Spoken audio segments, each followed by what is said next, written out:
thank you all. Thank you all so much. It is a real pleasure to be here, and I have to thank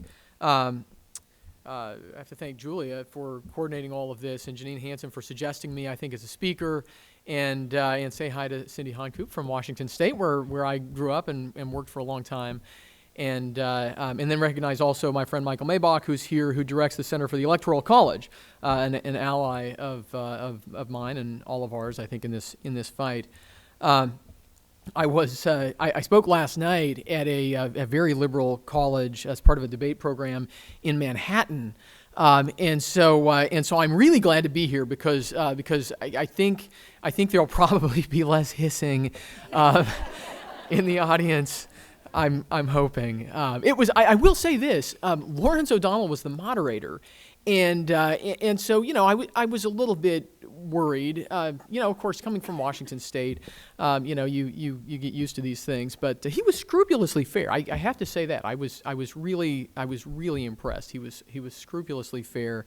But I did have someone come up to me at the end and say, well, I don't understand how you can defend this part of the Constitution because obviously it was all about racism and slavery.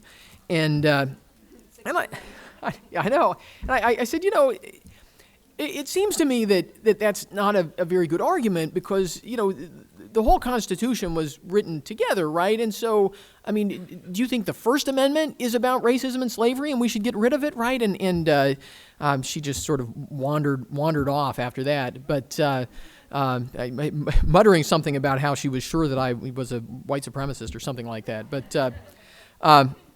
anyhow, I mean, but all in all, the New York crowd, despite some boos and hisses and that little incident, was very pleasant, but obviously not very convinced because they would benefit, as we'll talk about, from abolishing or hijacking the Electoral College. So I want to do three things here real quickly. Oh, and my cartoon is up there, and I guess I probably can push these buttons to, there we go, to get to what I want to talk about.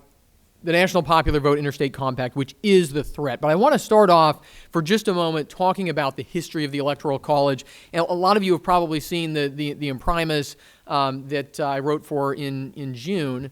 If you haven't, I have some extra copies that I brought with me, and I can give you one afterwards.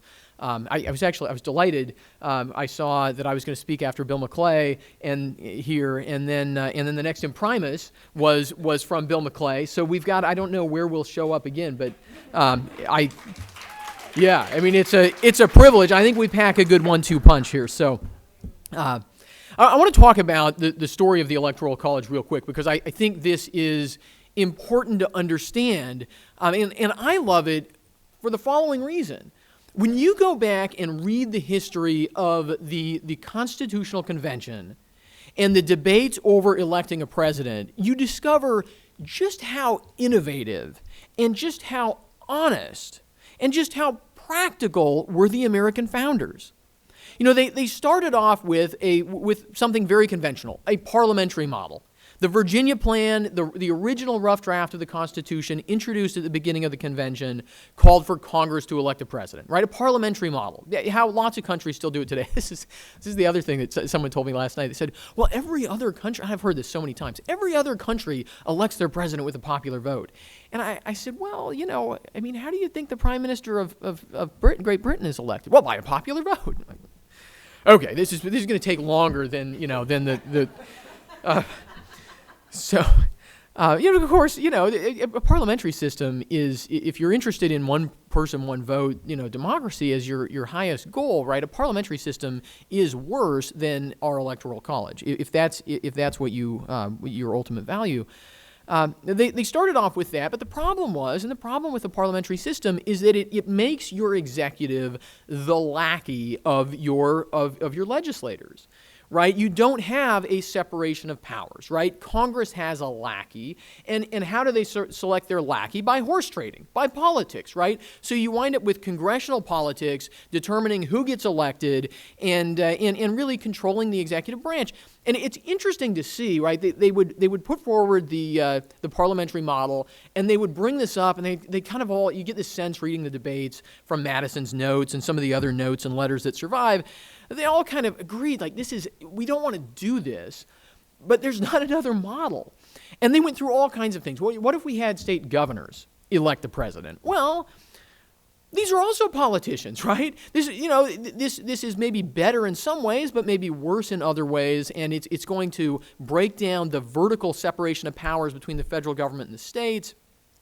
So they didn't want to do that. At one point, the most out-of-the-box thing that was proposed, they said, well, what if we have Congress select the president, but we have members of Congress go up and they'll draw marbles out of a jar.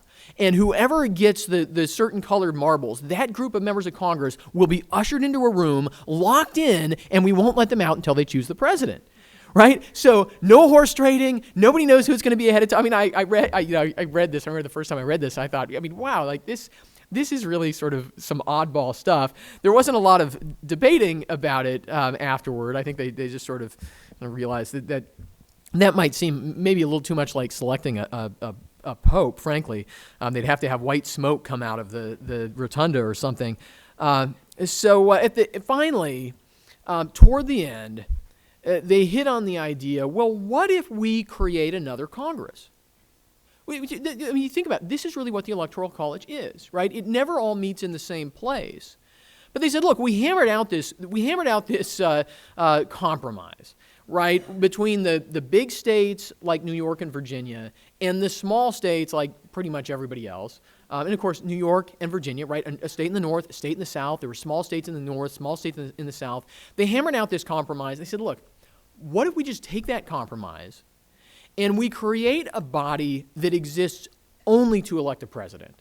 You know, it comes into existence, elects. So these aren't politicians in any sense other than that they are elected officials, but their only job is to elect the president, and then they go away, right? And when they're debating this, James Madison stands up, and they've been talking also about just having a direct popular election, and some of the founders, some of the framers supported that, and James Madison stands up and he says, look, he says, I support that too, a direct national popular vote, except, right, it sounds good in theory, right, sort of like people tell us about communism, right, it sounds good in theory, but Madison says, look, the problem is in practice it would be dangerous for the following reason that's still true today. Not that people were stupid. That's the New York Times always, they just did this because they thought people were stupid. Well, there were concerns about people's access to information and all that, but Madison says, look, that the problem is we have some dense population areas in our country, and we have some very rural parts of our country and lots of small towns. And if we go with a direct popular vote, it sounds so good. It's so easy to explain, right? It would make the job of civics teachers so easy. But if we did that, it would entrench power basically in New York and in Virginia, and everybody else would be left out. As a practical matter, everybody else would be left out. And Madison points out, right, this is not healthy for a political system, right? People have to believe that their voice can be heard. Right? This is important, right? And so Madison kind of pushes them to, let's go back to this Electoral College idea. Let's flesh this out. There's a committee called the Committee of the 11 because they selected one delegate from each state that was there represented at the convention. Right at the end, at the 11th hour, the Committee of 11, they go and they come back with the Electoral College basically as it exists today. And with the one exception that the runner-up doesn't become vice president anymore, which I think is a good thing. Although, in the world of Twitter, I mean, just imagine what those Adams, Jefferson, Hamilton fights on Twitter would look like, right? How many dummy Twitter accounts would Thomas Jefferson have? Do you think? So yeah, just mull on that. So they create the Electoral College and they give the power to the states. And here's what the constitutional provision says. Each state shall appoint in such manner as the legislature thereof may direct a number of electors equal to the whole number of senators and representatives to which the state may be entitled in the Congress. And then this is in Article 2, Section 1, and then it goes on to describe a little bit more, and then the modification in the 12th Amendment to the casting separate votes for president and vice president rather than just having the runner-up become vice president. So that's the constitutional provision. Pretty simple, right? And everybody understood what the purpose was. The purpose was to keep the election at the state level, right? It distributes power, keeps it within the states, and then give the states flexibility to decide how best to represent their own state's political will in the process. Everybody understood that until about 15 years ago. And about 15 years ago, the National Popular Vote campaign came on the scene. Founded by John Koza, who was at the debate last night on the other side. He's a very nice, very smart gentleman, a major donor to far-left political causes. He invented the scratch-off lottery ticket back in the 1970s, and then spent the 80s traveling around to state legislatures convincing them to adopt scratch-off lotteries. This was going to be the solution to all their education funding needs, right? Didn't really do that, but it did solve some of John Koza's needs, and he's reinvested his gambling winnings into National Popular Vote, they have essentially unlimited money, as far as I can tell. And he was an Al Gore elector in 2000 in California. And so obviously he was very upset about the outcome. But he's also very wealthy and he's also very smart. And so he started casting around for some way to get rid of the Electoral College. But he was smart enough to know that, pushing a constitutional amendment was a fool's errand, right? He wasn't going to be able to build the national consensus in his lifetime to achieve that. And so he found a couple of law professor brothers, Vikram David Amar and Akhil Amar, who had come up with this idea. What if we use this power in the Constitution, this power that state legislatures have, and we get states to just agree to ignore how the people in their own state vote, and instead to elect their presidential electors, not based on the vote of the people in their state, but based on the vote of the people nationwide? If we could do that, then you don't have to change the Constitution, but you have the exact same effect of having abolished the Electoral College completely and having a direct election for president, right? You get the effect of a national popular vote, while it still has to be carried out at the state level, and we'll probably talk toward the end about it's actually the worst way to get rid of the Electoral College because it's an end run, because it tries to overlay one system on another system. It's very dangerous and unstable. And actually, you don't have to take my word for it. Because Vikram David Amar, one of these law professors who came up with this plan, he actually didn't want it to take effect right away. He wanted it to have a trigger when they hit the trigger, which I'll describe in just a minute. He wanted there to be it to start a 10-year clock because he admits, and he just wrote something about this recently, he admits it is not really a stable system. It's a way to create enough political instability that people would then have to amend the Constitution and get rid of the Electoral College. And today I will add in there, if the left was to write a constitutional amendment that had to do with elections, they would not just gut the Electoral College, they would also gut the First Amendment. They're on record. There are constitutional amendments proposed in Congress to do that, right? If we create so much instability that they get to run an amendment to fix the problem that they themselves would have created, right, it will go far, I think, beyond just getting rid of the Electoral College. But John Koza wanted this to go into effect right away. So the way National Popular Vote works is, as soon as they hit 270 electoral votes, as you can see up there on the screen, that's an Electoral College majority. That would control the outcome of presidential elections unless states dropped out of the compact. If they can get enough states to adopt this legislation that those states control 270 electoral votes, this would take effect and would control the outcome. And as you can see there, 15 states, plus the District of Columbia, with 196 electoral votes, have adopted National Popular Vote, right? This is not theoretical. This is very real. So what would the consequences of this be? Obviously, right, James Madison's observation is still correct. Right, if you move to a direct election system, that puts more powers in big cities, right? Which I'm sure is a part of why my New York crowd last night was so much on the side of doing away with the Electoral College, right? It would benefit those areas. And the easiest way to explain this to people, because I get pushback on this, people say, "Oh, come on, it would, NPV would make every voter equal, everybody be equal, everybody get the same attention," and a lot of you have been involved in political campaigns here, and so you just know instinctively why this is not true. I ran for the state legislature in Washington State, right? And when you start out a campaign, especially in the ground game, right, you've got, I mean, in the district I was in, I had a lot of people who lived down long driveways with big dogs, and I had a lot of people who lived in subdivisions. Right? And obviously, you go to the subdivisions first, and you really never go down the long driveways with the big dogs. It's dangerous. And I learned you don't go into the cities sometimes. Some parts of the cities can be dangerous too. But had somebody, anyhow, run a pistol slide on me from the other side of a door when I was doorbelling, and I left that. I didn't leave a flyer. No, you go to the places where people are densely packed, right? It's just common sense. The founders understood this. It's still true today. National popular vote would shift power to the cities. It would eliminate the boost that small states get from having 2 senators, right? Which is a part of the compromise that formed our Constitution. And some people have raised the question about whether this violates Article 5, because Article 5 says, and I don't think it does, but it does make the point. Article 5 says the one thing in the Constitution that cannot be amended without unanimity, anybody know what it is?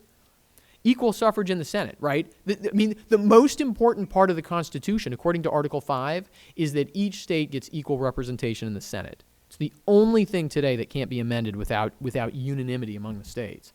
What else would be the consequences of national popular vote? I used to call it the Acorn Re-Empowerment Act, but fewer people understand that today.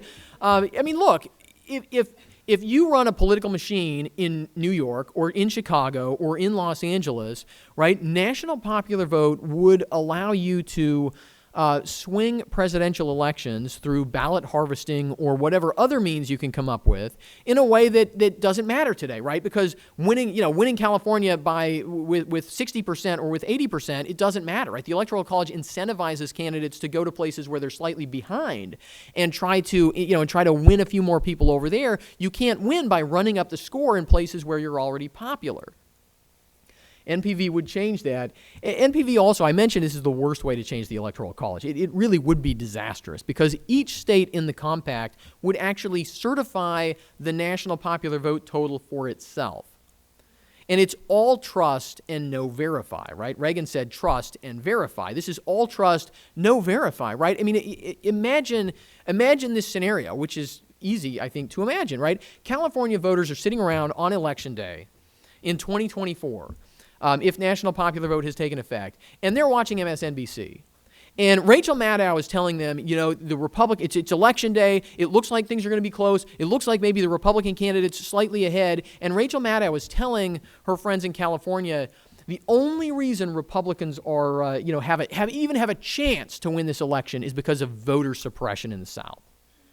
Right? What is the California Secretary of State going to do if the majority of that person's constituents, and by the way, the California Secretary of State always wants to be either governor or senator, right, and eventually president of the United States, are they going to go with what their constituents believe, right, which is that popular vote is illegitimate, or are they just going to put their rubber stamp on the popular vote result? And you could flip that around and say the same thing about Oklahoma or Texas, right? Are we just going to go along?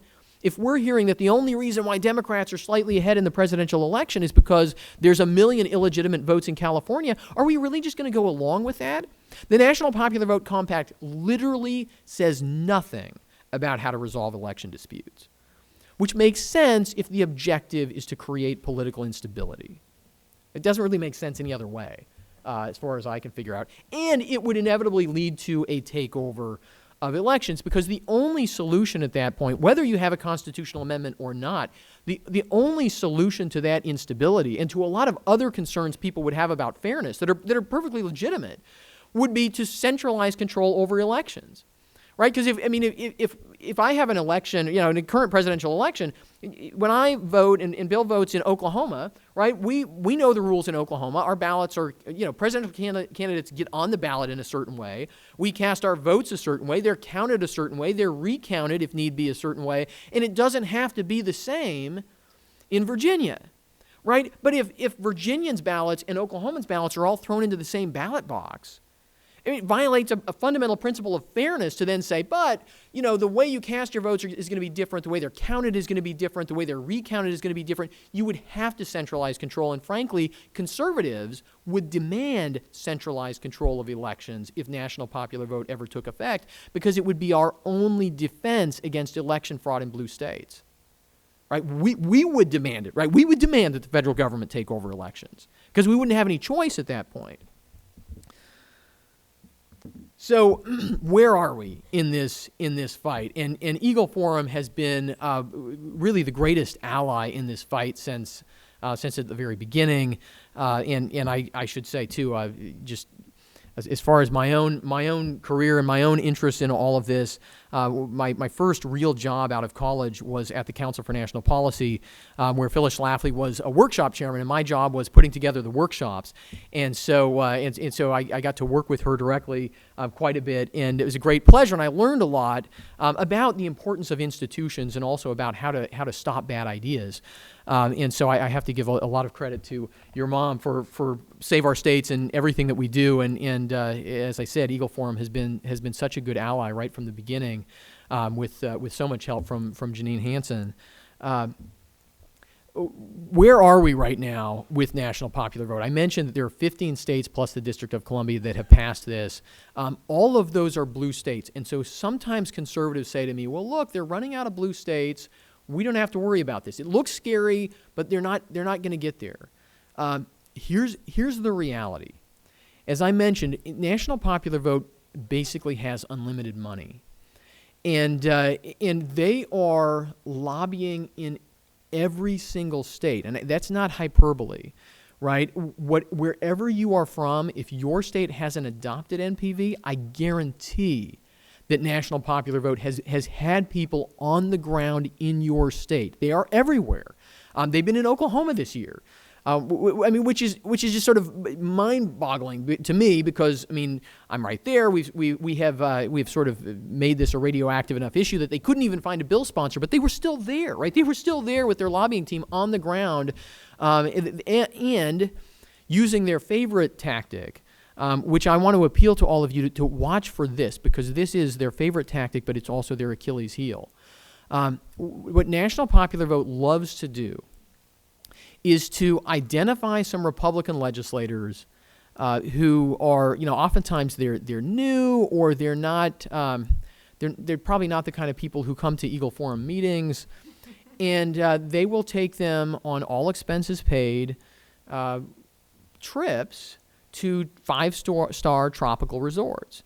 Ritz-Carlton, Puerto Rico used to be a place they went a lot. They took some people to New York City once, but they seem to prefer the tropics. They've gone to the Ritz-Carlton New Orleans, which Nebraska, a supposedly conservative Nebraska legislator get very angry with me when I brought this up. He actually sent a letter to all of my board members saying that I should be fired because I was questioning his integrity. And I went back on his Instagram feed and found pictures of him with the NPV lobbyists at the Ritz-Carlton New Orleans. So If I was impugning his integrity, then his integrity, he should consider it impugned.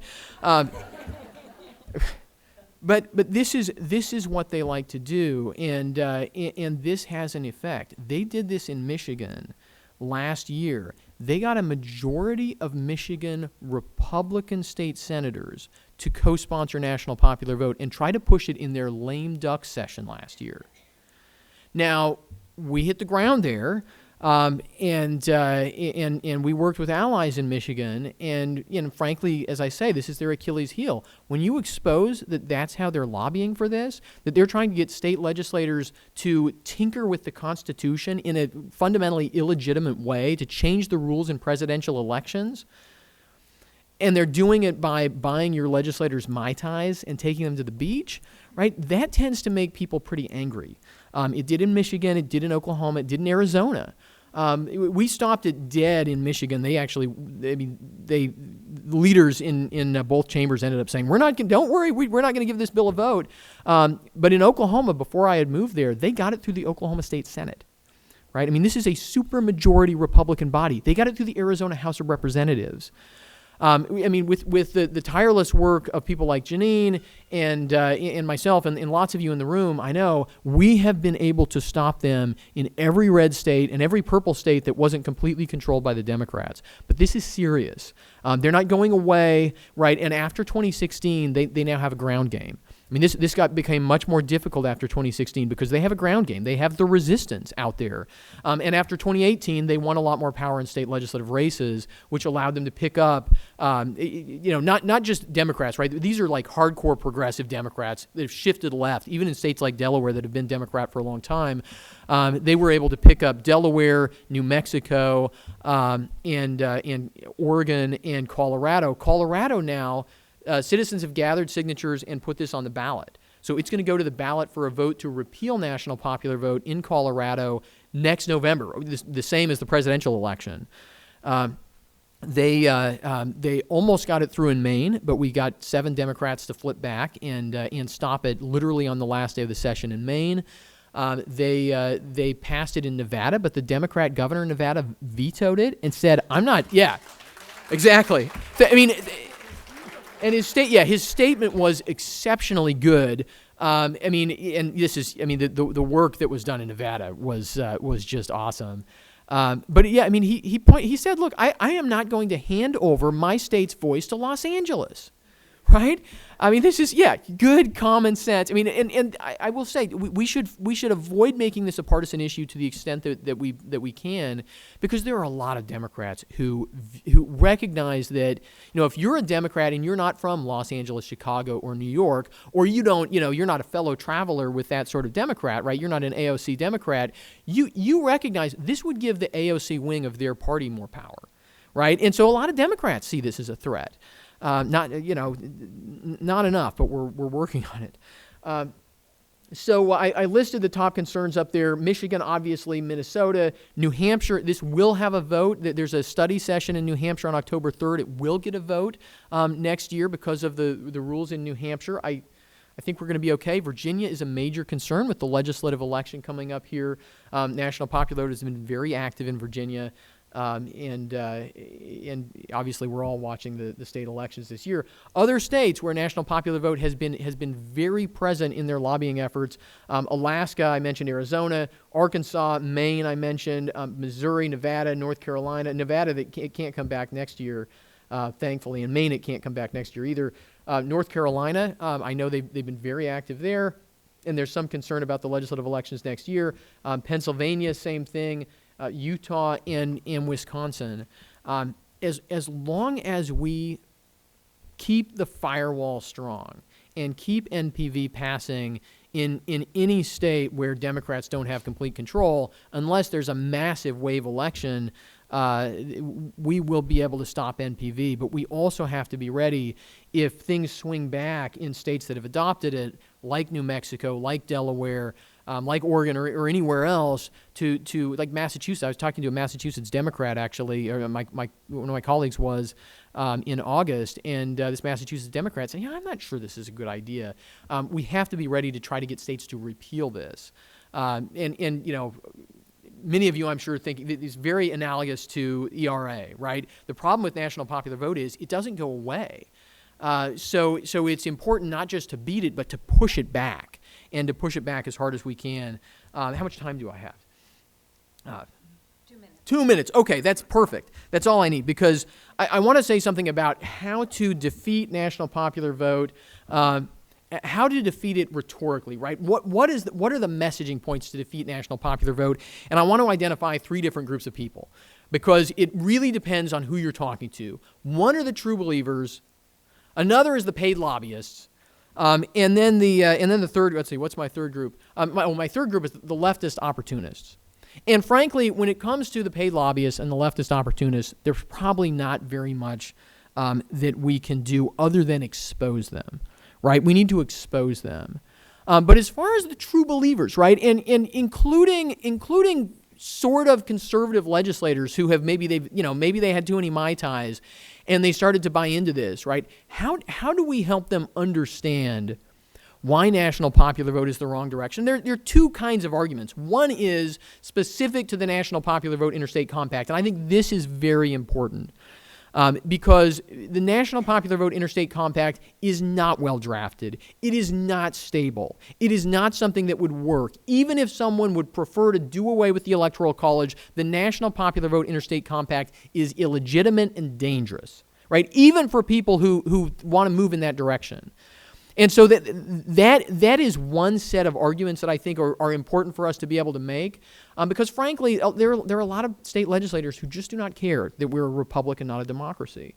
Right? I wish that was not the truth. Hopefully, they'll read Bill's book and then they'll figure out some of this a little bit better. But the fact is that the easiest way to convince some legislators is just to help them understand National Popular Vote Interstate Compact is dangerous. Right? Now, then there's the other set of arguments about the Electoral College.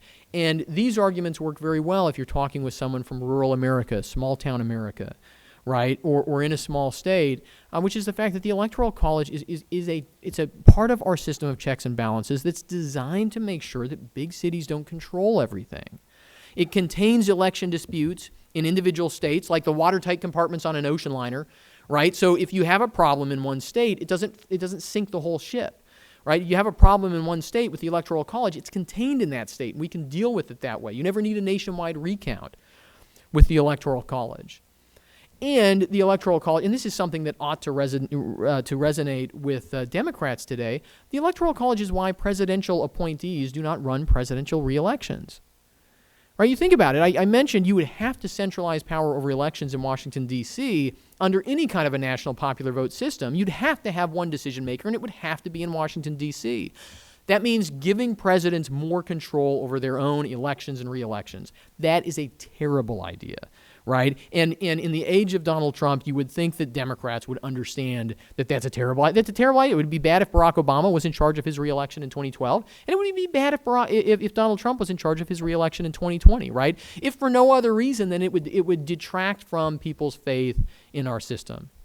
So I've got my contact information or my email up there, my website up there. I hope you will at least do this for me. When you see National Popular Vote in your state, let me know. Because I have a network of experts. Michael has a network of experts. We will get people into your state, right? We will fly people into your state to speak to meetings, to speak one-on-one with legislators, to testify at committee hearings. We can do that. The only thing we need is to know about it ahead of time. And then, if you can help us, build a strategy in your state and get some grassroots out, even better. But at least just let me know. Trent at saveourstates.com is the email address. Thank you all so much for everything that you do.